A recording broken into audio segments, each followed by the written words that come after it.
Well, hello. On April 7th, 2016, I talked about the Visconti Homo Sapiens. Now, this is a pen I bought used, and at the time it was one of the most expensive pens I'd ever bought, even used.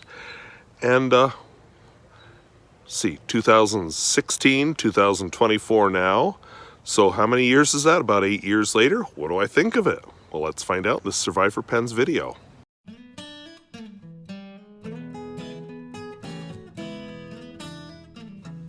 Hello.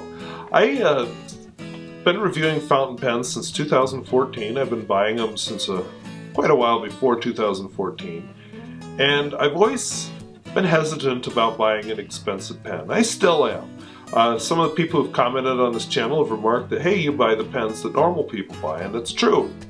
No, I've just never been that into buying an expensive pen, and every time I look at an expensive pen, I'm just like, ooh, but who can afford one like that? Well, I made an exception. This is the Visconti Homo Sapiens Bronze Age. So why am I filming this on the road? Don't know. I have to pick up a printout and change the filament and start another print for a project at school. So I was going to film in my living room, but I'm going to film on the road here. So it's with me. What do I think now? So this is the Visconti Homo Sapiens with a Bronze Age finish. So Bronze Age finish because, you know, it's literally... Okay, so usually this exposure works, but not with a black pen, apparently. So anyway, it's called a Bronze Age finish because it's literally finished in bronze. Otherwise, it has... decorative band here, this nice volcanic finish, which is a neat texture, some more bands. I had to replace this, so quick problem with this pen. So they have this magnetic system so you can replace, I don't like the default finial here, I'm going to buy one of my own. Well, it failed. I don't normally go into this kind of detail, but I will this time. This little piece on the top, the little finial, is that the word I want, finial? That can be replaced with what they call my pen system. So you can put in a precious stone or maybe something with your initials or whatnot.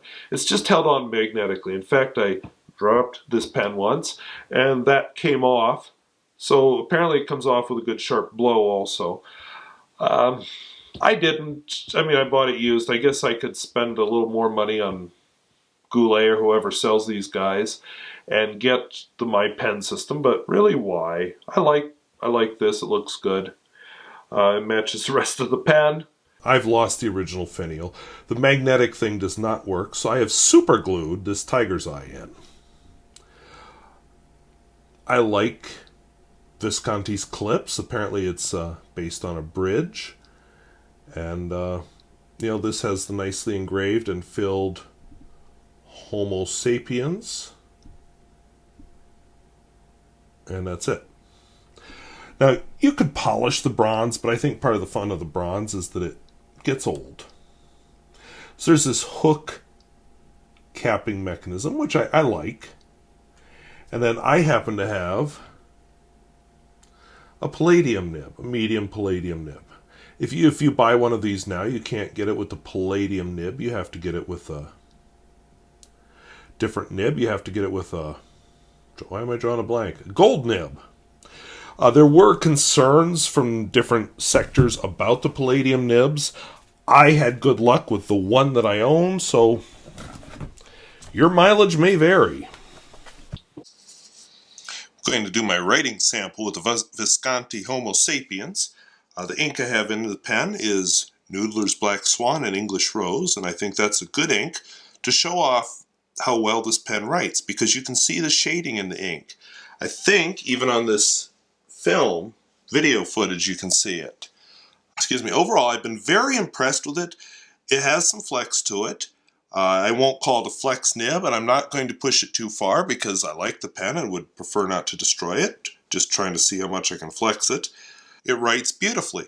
My only concern I've had with the writing has been one thing, and I'm not sure what the cause is. Twice I have found my cap filled with ink. Now, I have a certain brand of cheap fountain pen where that will happen sometimes. It's very disappointing to find that on this one. But it also was traveling in my bag when that happened. So I might be leaving this pen at home. That might be the best option to take. So we'll see. I would cry if something happened to this pen. So as far as the writing, very smooth. Lots of ink comes out. You get all kinds of, you can get some line variation. In the videos I've watched, you can get more, but as I said, I would prefer not to destroy this pen because I do actually like it.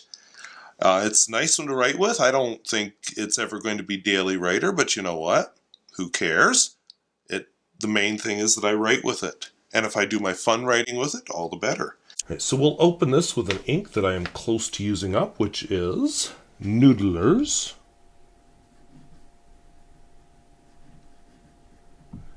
Black Swan in English Roses. A very nice shading ink, and I think this pen shows it off well.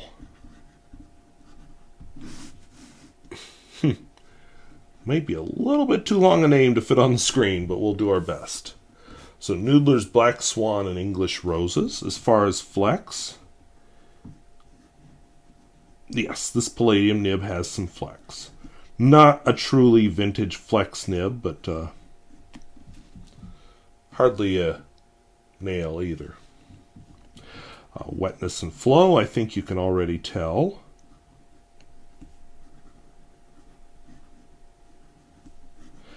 This is a very wet pen. Smear test. I'm expecting lots of smearage. Whoop! Oh yeah! Not disappointed there. And of course the reverse writing, if you're into that kind of thing. A very comfortable pen to hold, by the way. It just fits naturally, and the business here doesn't bother me at all. Just a nice pen. It's got kind of a concave... Try that again. Concave grip section. And you know, something about this material just feels good in the hand. But anyway, reverse. A slightly scratchy, but not horrible experience. And finally, we have the world-famous Peer Gustafson test.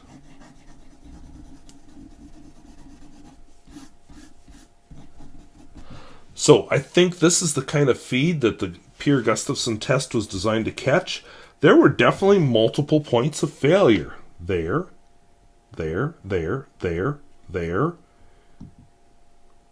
there. And I think some of the horizontals didn't appear at all. So yeah, not so amazing. Although, as I will mention later on, I do love writing with this pen. So, how often do I write like this? Never. But you have to keep in mind the Peer Gustafson test it's kind of an extreme test to really push a pen to its limits, and that's exactly what we just did. So as I always do when I revisit a pen that I've visited before, we'll do a little quote.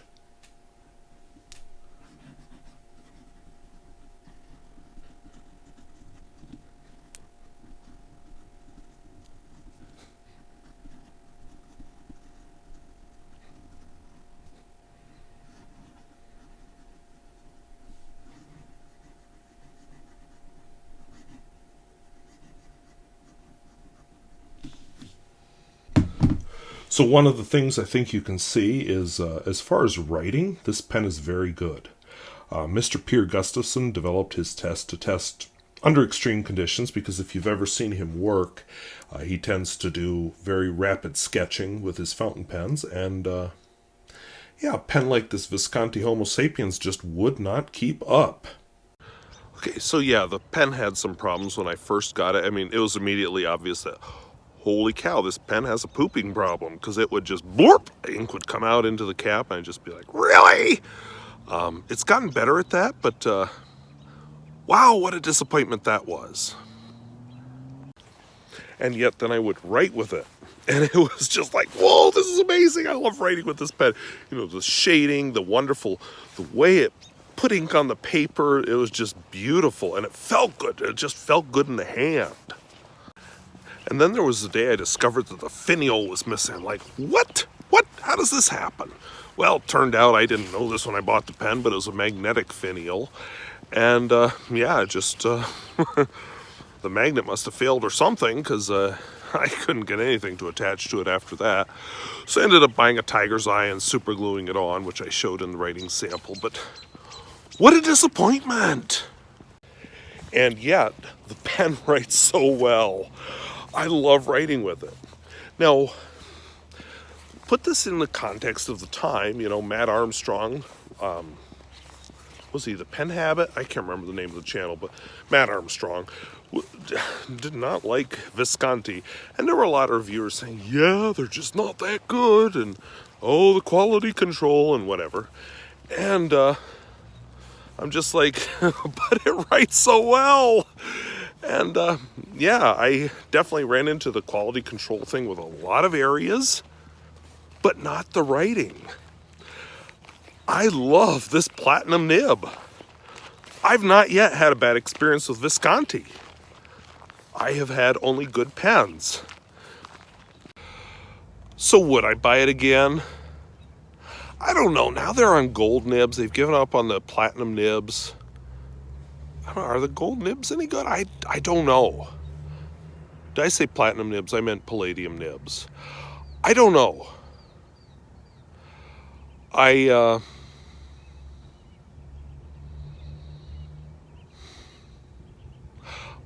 like this pen.